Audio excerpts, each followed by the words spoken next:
and welcome to our show.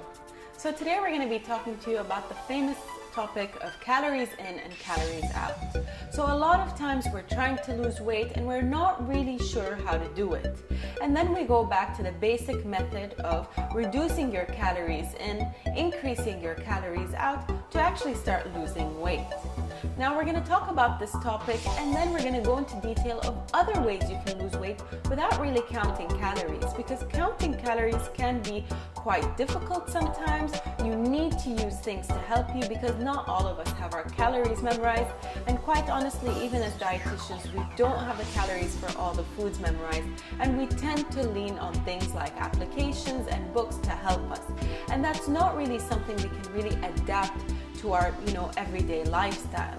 So of course we all know that the calories we usually burn are what we need to be taking to sustain our lifestyle. So there's a basic amount or a basal amount of calories that we usually need to sustain our everyday life, to sit, to eat, to sleep.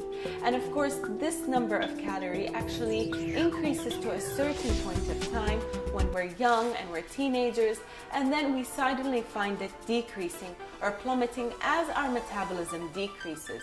So as we age, our physical activities lessen and maybe we don't move as much. Of course, with age, we don't need as many calories, so the amount of calories is reduced. And that's why a lot of times the older people find it difficult to lose weight, because they're probably still consuming the same amount of calories they used to consume 10 years ago. And it really differs from year to year. So the older we get, it's really important for you to keep in mind that you probably do need a lesser amount of calories. So of course, you've heard many people talk about calories in versus calories out. Yes, if you do burn more calories than you consume, you will be automatically losing weight. But there are definitely easier ways to lose weight, and science has proven that it's not all about the calories. So now science is geared more towards about where those calories are coming from. So are they coming from proteins or are they coming from fats? Please stay tuned so we can take a deeper look at these calories, where they're coming from, and how you can lose weight without counting them.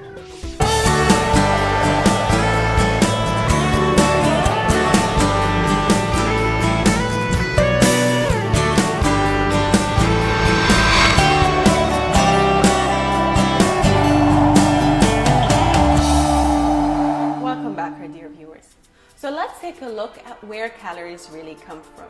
It's very important for you to bear in mind that calories don't come from everything. So our calories won't come from water, they won't come from minerals, and they definitely won't come from vitamins. So something like vitamin C, vitamin D, or even zinc or iron don't really provide calories as themselves. But of course the food they come in do give us calories. So protein, carbs, and fats all give us calories. Now the reason fat has had such a bad reputation is because 1 gram of fat will give you about 9 calories, whereas 1 gram of protein or carbohydrates will give you around 4 calories. So it's almost double for the fat. And this is where the idea of a low-fat diet coming into play. So yes, a lot of research has found that maybe a low-fat diet would be an easy way to lose weight. But when you are on a low-fat diet, you really are thinking about restricting calories. So you want to remove all these excess calories that are coming from fat, and technically you want to eat less calories. And this is where the low carbohydrate or maybe high protein diets really shined. Because with these diets, you really didn't have to count many calories. You could actually eat an abundance of protein, feel full, and still lose weight. And the good thing is that really consuming a high protein diet will help you in losing weight. You know, the basics of protein, when your body takes it in and digests it, around 30% of the calories from the protein itself is being spent on digesting that protein. So around 30% of the calories from a steak is spent on digesting or breaking down that steak in your body. The 70% is then used for energy in other places. This is why the high protein diet really does work. With a low fat diet, you tend to really focus on cutting out fat from your diet, so from your salads, from your cooking methods, which could be very confusing. Another thing that research has shown is that calories coming from different sources of carbs really make a huge difference. So we all know that carbs are usually stored as glycogen in our muscles. And now when our muscles have enough carbohydrate stores or glycogen stores, what it does is it switches that carbohydrate into a fat and stores it in fat cells. Now the sad part about fat is once you have a fat cell, it does not really go away. So you cannot really believe anything out there that will tell you that this fat cell will disappear. It could shrink when you lose weight, but it will never disappear. It will still be there. And the bad thing about it is when it shrinks, it's really hungry all the time.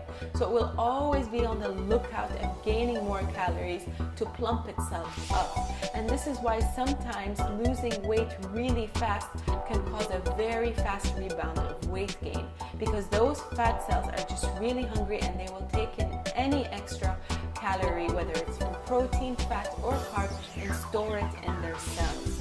So it's really very important for you to be careful on where you're getting your calories from, because if you're just getting them from one source, it could end up backfiring. Please stay tuned. We have more to cover for you on calories in and calories out.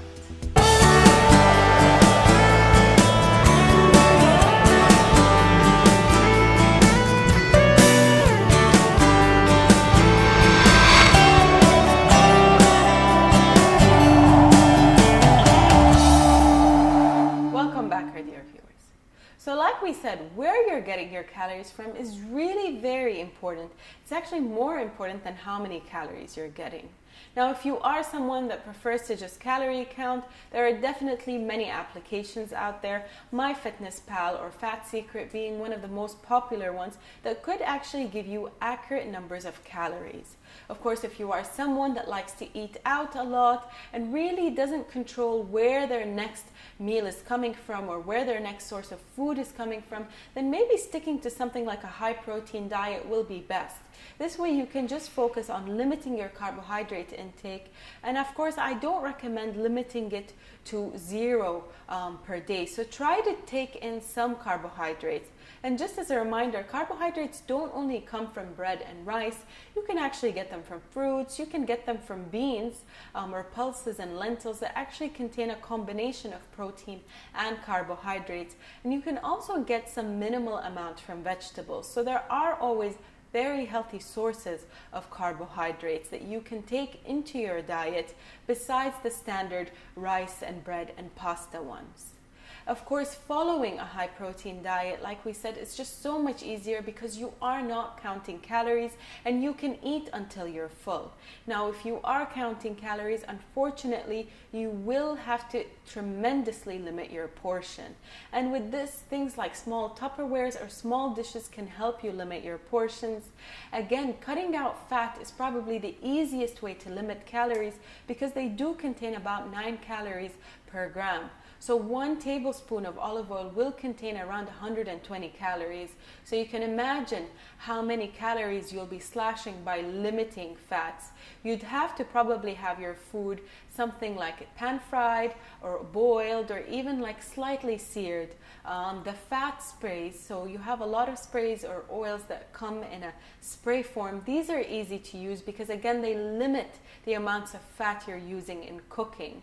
Of course, these are all different options and research is still ongoing on what the easiest way to lose weight is. For now, you either can limit your carbohydrate intake or you can count your calories. Either way, we definitely do wish you the best of luck with your weight loss journey. We hope you enjoyed today's episode and we'll see you all next time.